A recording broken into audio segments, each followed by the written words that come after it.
어, 여러 가지 제 발표 제목을 오늘은 조금 수정을 해서 이 비영리 단체가 미디어 서비스로서 애저 서비스로서 작동해야 된다는 말씀을 드리려고 하고 있습니다. 첫 번째, 현재 오늘 미디어에 대한 많은 얘기들이 있었지만 디지털 공론장이라고 하는 것은 대단히 빠른 속도로 변화하고 있습니다. 저 개인적으로는 아날로그 공론장, 특히 하버마스가 이론화했던 이런 공론장 이론이 과연 유효할까라는 의심까지 던질 정도로 디지털 공론장은 빠르게 변화하고 있습니다. 그 변화를 조금 살펴볼까 하는데요. 오늘 점심 식사 여기 위에 뷔페에서 하셨다고 했는데 분명히 방 대표님께서 맛있게 드셨다고 했을 때 맛있게 드셨다고 하셨을 것 같은데 그것이 거짓말이셨던 분들. 저희가 하루에도 이런 거짓말들 많이 하고 살고 있습니다. 이뻐 보이지도 않는데 이쁘다고 얘기도 하기도 하고, 맛없는 음식 먹고도 맛있다고 얘기도 하고, 별로 강연도 좋지 못했었는데 강연 잘한다고 박수도 쳐주시고, 이렇게 거짓말을 하는 횟수들이 계속해서 저희가 늘어나고 있습니다. 잠시만요. 네. 통계적으로 보면 1950년대하고 2010년대로 보면은 과거에는 남자분들보다 여자분들이 거짓말을 많이 했는데 지금 보면은 남자분들이 하루에도 대단히 많은 거짓말을 하고 살고 있습니다. 제가 만약에 이거를 페이스북에다가 올린다라면 또는 인스타그램에 올린다면 많은 분들이 공유해 주실 겁니다. 사실 이거는 제가 만드는 페이크입니다. 사실이 아니죠. 이런 통계는 있을 수도 없는 거죠. 하지만 어느 정도 그냥 믿을만하고 신뢰하고 재밌으면 사람들이 이것을 공유합니다. 그렇게 해로운 건 아닙니다. 우리에게 일상적으로 있을 수 있는 일들이죠. 이 그림도 많이 보셨을 겁니다. 이런 체인지온에서도 이런 그림이 나왔을지 모르겠지만 많은 강연 속에서 우리가 초연결 사회를 살아가고 있고 많은 사람들이 스마트폰으로 연결돼서 베네딕트 교황과 이 프란시스코 교황이 즉위를 했을 때 사람들의 이 사진을 보여주면서 첫 번째는 이렇게 스마트폰이 없었는데 이렇게 연결 사회로 오면서 다 찍고 있더라. 이 그림 많이 등장합니다. 저도 얼마 전에 어떤 교수님이 발표하는 데서 봤는데 이것도 페이크입니다. 첫 번째 사진은 장례식 사진이고 두 번째는 즉위식 사진입니다. 이걸 조합해서 하다 보니 당연하게 장례식이니까 침울한 표정을 짓고 있었던 거고, 사실은 즉위식 사진 때는 이렇게 사람들이 스마트폰은 없었지만 환호하면서 디지털 카메라로 서로 찍고 있었습니다. 이런 것 그렇게 해롭지는 않습니다. 이렇게 해롭지는 않죠. 질라 판덴번, 네덜란드에 있는 한 석사과정에 있었던 학생이었습니다. 그가 보여줬던 프로젝트는 한 달 동안 자기가 태국에 가 있다는 것을 페이크로 한번 만들어 보겠다고 해서, 사실은 그걸 아무한테도 얘기하지 않고 실제로 이렇게 사진도 찍고 물속에도 들어가고 이런 해변가에 있는 모습도 찍고 또 이렇게 숙녀도 방문하고 스시도 먹어보고 아이들하고 이렇게 사진도 찍고, 이 모든 사진이 페이크입니다. 이 모든 사진을 페이크로 해서 올렸고, 사실 오늘 시간 관계상 동영상을 보여드리고 싶었는데요.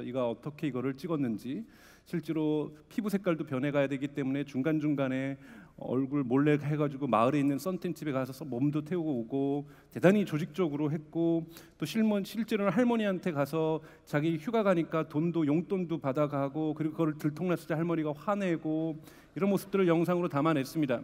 모든 것이 페이크입니다. 자기 방도 이렇게 꾸며서 마치 그곳에 온 것처럼 사실은 이렇게 했던 거죠. 그래서 이 사건을 버즈피드에서 되게 크게 보도를 했었는데요. 그래서 이것을 하나의 프로젝트로 했고, 이것을 석사 졸업 작품으로 만들었고, 이것은 만점을 받았습니다. 그러나 이렇게까지도 속일 수 있을까 과연? 질라 판덴번, 당연히 이건 그렇게 해롭지 않습니다. 이렇게 정도는 저희가 하면서 살아갈 수 있는 거죠. 2016년에 미국에서 페이스북에서 많이 공유됐던 기사입니다. 밸리 리포트라고 해서 사실은 페이크 뉴스를 만들어내는 것이죠. 한 여성이 로또에 당첨됐고, 로또에 당첨돼서 회사를 때려치는 것으로만 끝나는 것이 아니라 지금까지 기분 나빴던 사장 밑에서 일했기 때문에 사장 책상 위에다 똥을 싸고 나갔다. 많은 사람들이 공감했습니다. 나도 로또 하다면은 그렇게 할 수 있으니까. 많은 사람들이 공감하면서 많은 사람들이 퍼뜨렸습니다. 페이크입니다, 여러분. 저희가 공감할 수 있죠. 합리사죠. 자, 몇 분 남성들의 얼굴들을 좀 제가 확인을 해야 되는데, 자샤 그레이 혹시 아시는 분 있으십니까? 이 배우를? 있으실 것 같기도 한데, 러시아 남성들이 가장 좋아하는 포르노 배우입니다. 이 여성을 한 언론에서, 푸틴을 비판하는 언론에서 이 여자가 우크라이나 군인들에 의해서 강간당했다는 보도를 했습니다. 그러면서 러시아 남성들의 여론이 급 반등하면서 우크라이나와 전쟁을 해야 된다는 여론들과 이런 여론들이 형성이 됐습니다. 근데 그 언론은 푸틴을 비판하면서 푸틴에게 당신들이 보고 있는, 지배당하고 있는 언론에서 얼마나 페이크 뉴스와 잘못된 정보를 보고 있는지 우리가 한번 거짓말로 만들었다라고 한번 실험을 한 거였죠.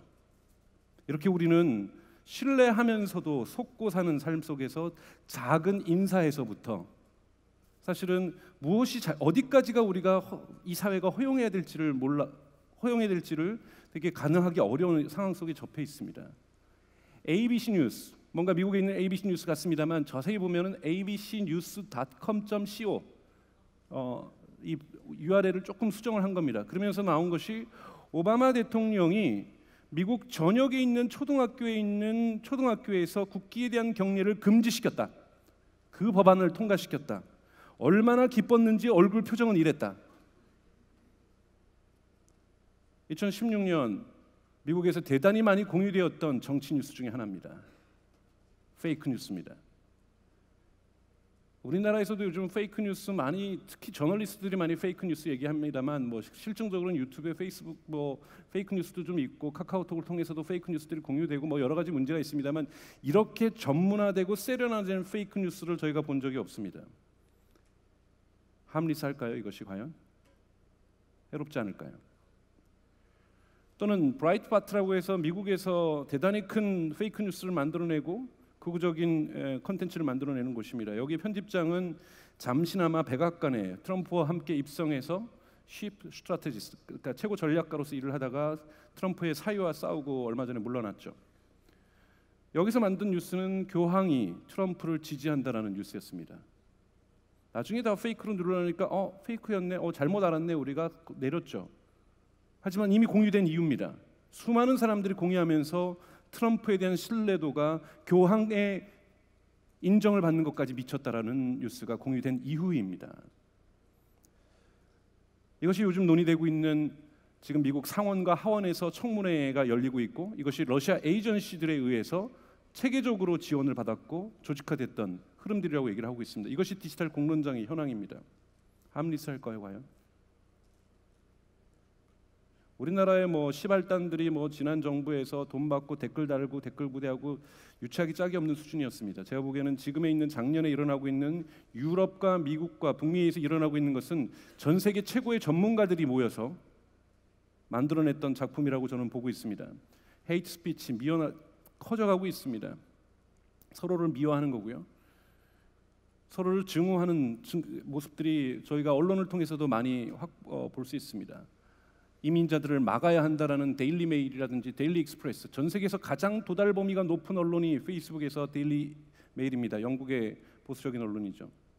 이들은 이러한 주장들을, 그 시리아에서 난민이 2천만 명 가량 발생했습니다. 여러분, 2천만 명이면 거의 한 나라가 움직이고 있는 겁니다. 그들이 유럽으로 왔고 그들이 오면서 정말 나는 시민적이고 시민사회를 생각하고 관용적이고 사람들을 차별하지 않는다고 가졌던 생각을 가졌던 사람들도 바뀌고 있어요. 제가 독일에서 좀 살았었는데 친구들한테 물어보면 자기가 이렇게 보수적인지 이제야 알겠다라는 거예요.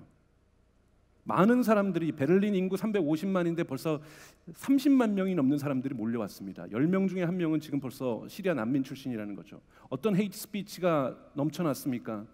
지난 2016년에는 그들이 배가 고파서 백인의 3살짜리 아이들을 잡아먹는 장면을 목격했다는 사람들의 증언들로 동영상이 꾸려졌고, 이것이 확산됐고, 이것에 깜짝 놀란 앙겔라 메르켈이 주커베어까지 전화해가지고 이거 동영상 당장 내려달라고. 하지만 이미 그 동영상은 복제와 복제를 통해서 디지털 세상에서 확산되었습니다. 이런 위기의 시대에 사회는 희생자를 찾고 약자 희생자를 찾는 모습들을 저희가 목격하고 있습니다. 대단히 유명한 정치인입니다.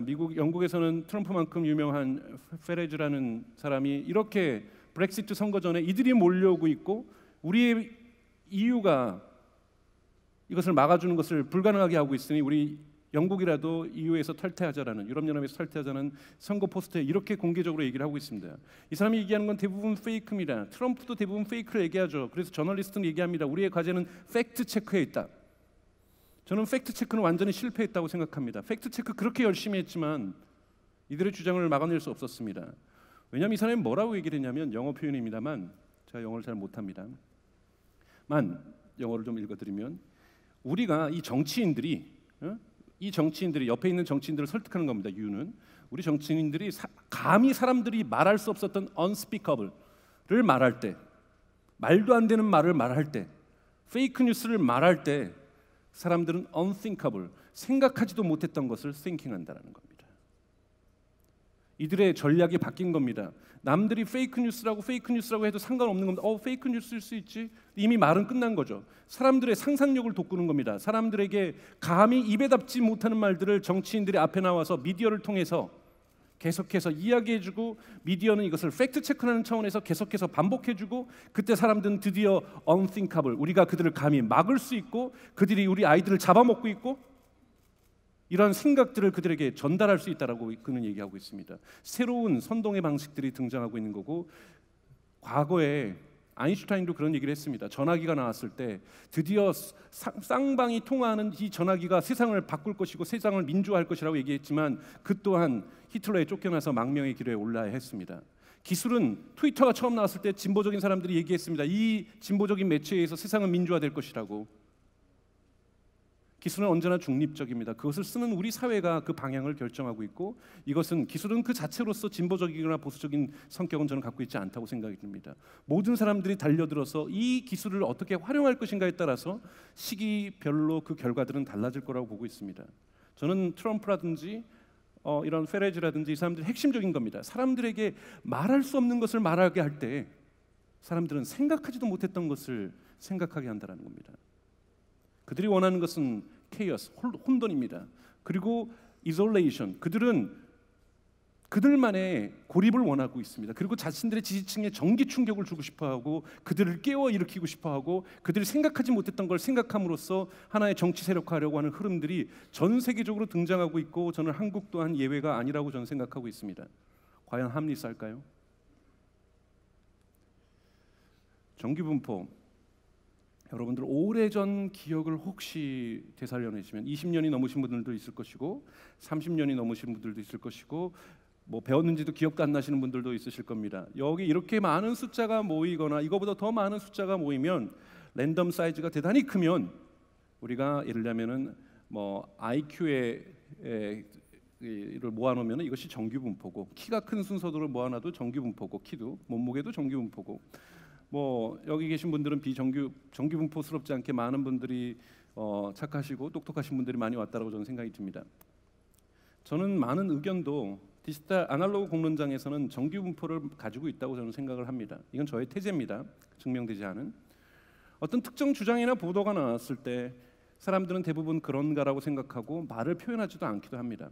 하지만 한쪽에 있는 사람은 이것은 진실이라고 얘기하고, 한쪽에서는 지랄하고 있다고 얘기를 하고 있습니다. 제가 고등학교 때 한 번, 대학교 때 한 2번 가출을 하고 싶었습니다. 저희 어머니랑 아침 식사할 때마다 어머니가 같이 식사만 하시면 되는데 꼭 이상한 얘기를 하셔서 고통스럽죠. 저희 어머니가 어느 쪽이든 한쪽에 계셨던 거죠. 근데 저희 어머니랑 저희가 아침 식사를 안 하면 저는 그 얘기를 들을 일이 없습니다. 이러한 목소리들이 이 사회에서 잘 전달이 되지 않았던 거죠. 그러기 위해서 사람들이 데몬스트레이션을 하고 지하철에다가 홍보물을 나눠주고, 즉 자신들의 한쪽의 주장이던 이것이 한쪽에 있다고 해서 나쁘다 좋다는 말씀을 같이 판단을 말씀드리는 게 아닙니다. 작은 소수의 주장들이 다수에게 전달되지 않았기 때문에 많은 사람들이 노력을 했습니다. 그러나 디지털 시장은 어떻습니까? 모든 소리들이, 정말 모든 소리들이 소셜 미디어에, 인터넷에 들어오기 시작하고 있습니다.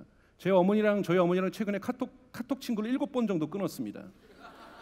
이상한 거 보내주실 때마다 제가 끊으면 어머니가 나중에 홈쇼핑 너가 주문하라고 계속 연락 오면서 너 왜 카톡 친구 끊었니?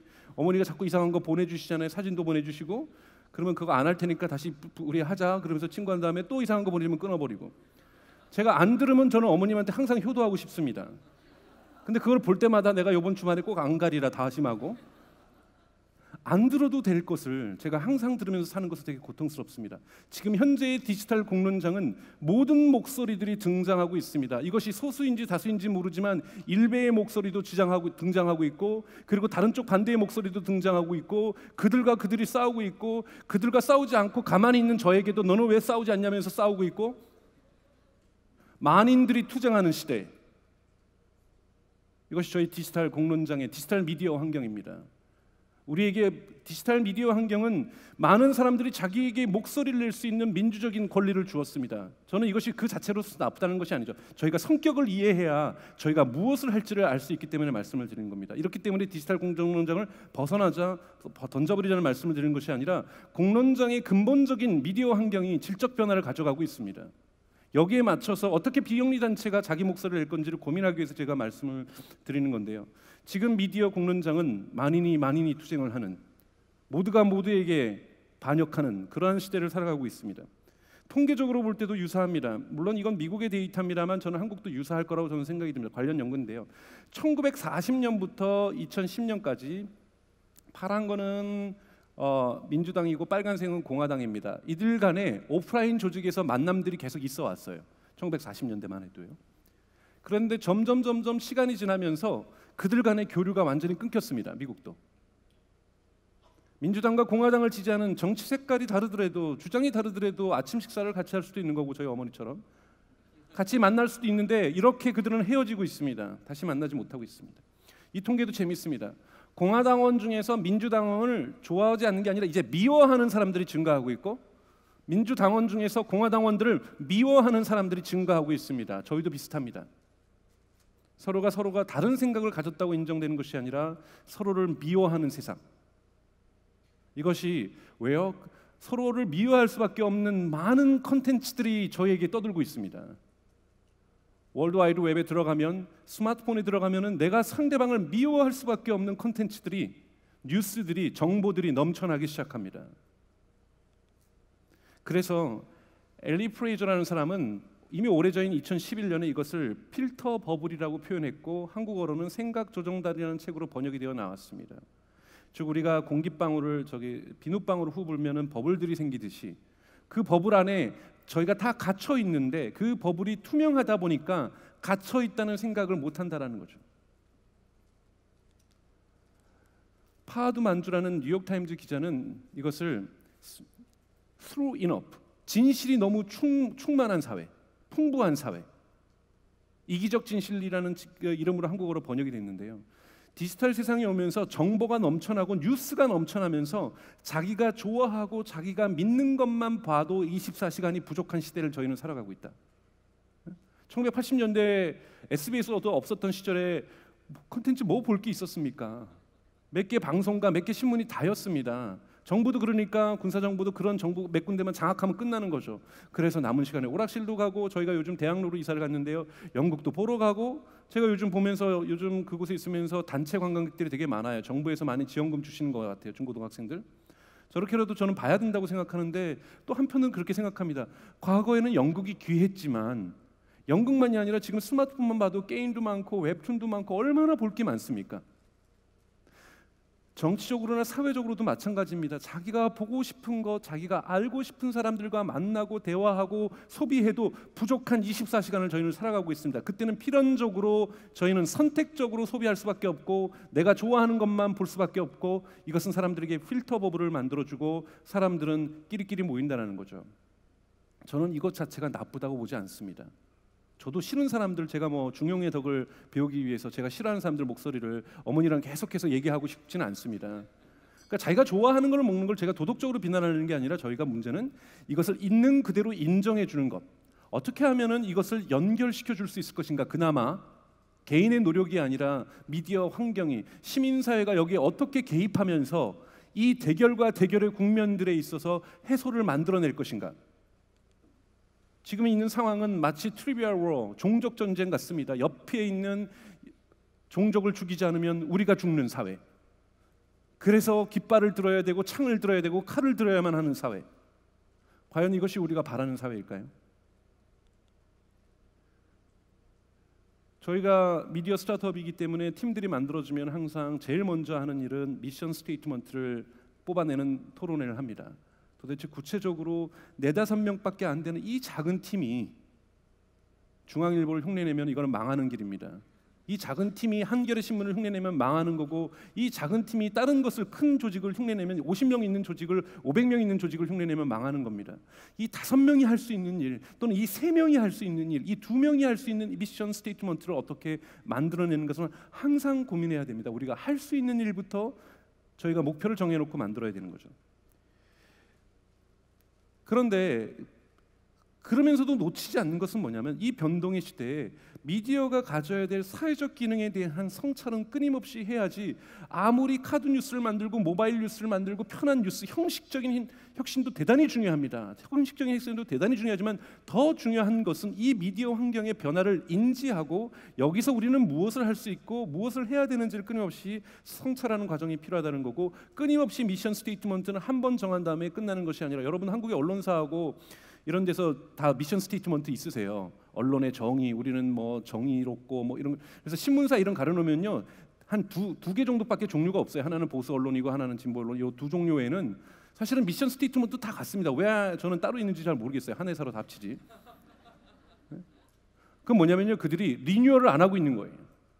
끊임없이 리뉴얼을 해줘야 됩니다. 우리 비영리 단체가 창립의 의지는 이랬지만, 그렇다고 해서 뭐 이리로 가고 저리로 가자는 게 아니라, 끊임없이 지금 2017년, 2018년, 2019년 우리는 어떠한 과제를 갖는지, 미션 스테이트먼트는 창립 취지가 아니라, 선언문이 아니라, 끊임없이 우리가 매년 변화하는 환경 속에서 우리의 조직의 역량 속에서 무엇을 할 수 있을지를 고민하는 시간이어야 된다고 저는 생각이 들고, 미디어도 그렇고 저널리즘은 근본적으로 정보 저널과 중계를 하는 겁니다. 서로 다른 시공간에 있는 사람들을 연결하고, 하버마스가 얘기했듯이 프랑스 혁명 전야에 아비뇽의 살롱에서 무슨 이야기를 했는지 파리에 있는 살롱에 전달해주고, 파리에 있는 카페에서 무슨 얘기를 했는지를 갖다가 아비뇽에 전달해주는 것을 그는 저널리즘이라고 보았습니다. 저널리즘은 꼭 기자가 아니라 시공간을 연결하는 겁니다. 시공간을 연결해야 한다고 하면은, 이제는 큰 대형 윤정기를 우리가 필요로 하지 않는 시대를 살아가고 있다면, 비영리 단체 또한 저널리즘의 저는 기능을 할 수 있고, 그것은 바로 사회에 영감을 주고 이것이 민주적 공론장에 기여할 수 있다면은,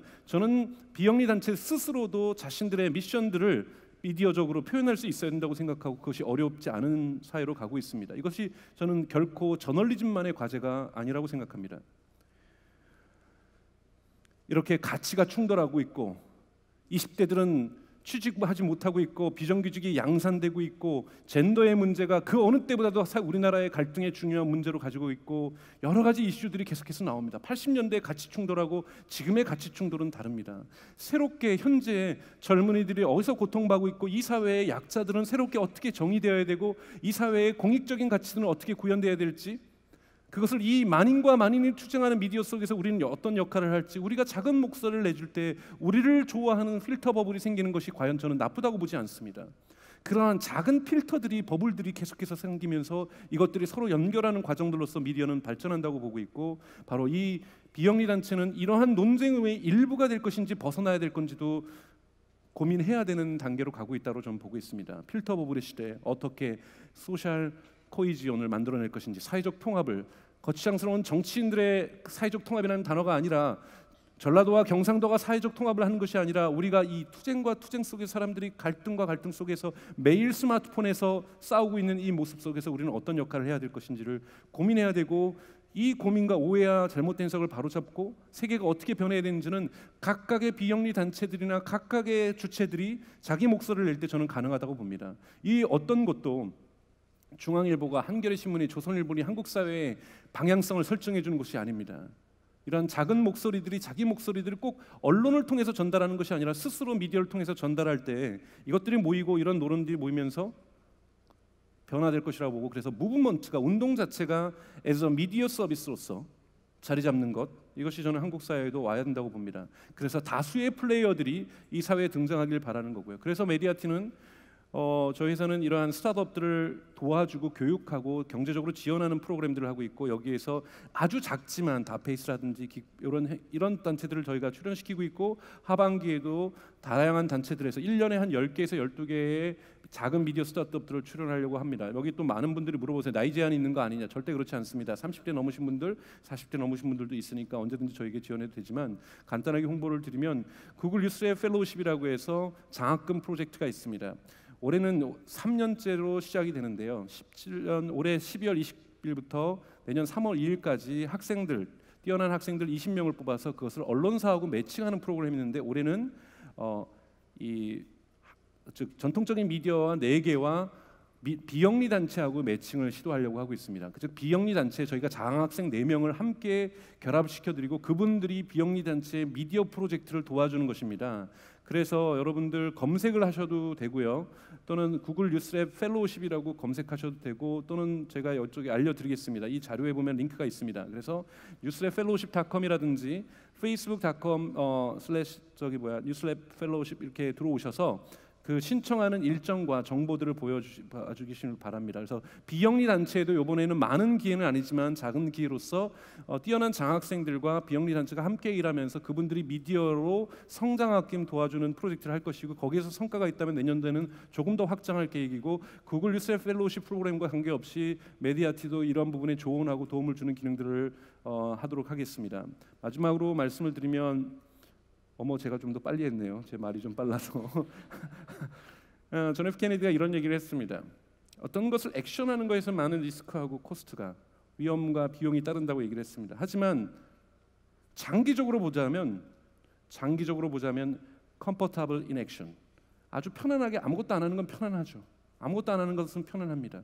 이 아무것도 안 하는 그 편안함이 가져올 수 있는 이 사회에 대한 리스크와 비용보다는 절대적으로 지금 우리가 액션하면서 들어가는 많은 실험을 하면서 실패할지라도 들어가는 많은 비용과 위험 부담보다는 이것이 아무것도 안 하는 것이 훨씬 더 크다고 얘기를 하고 있습니다.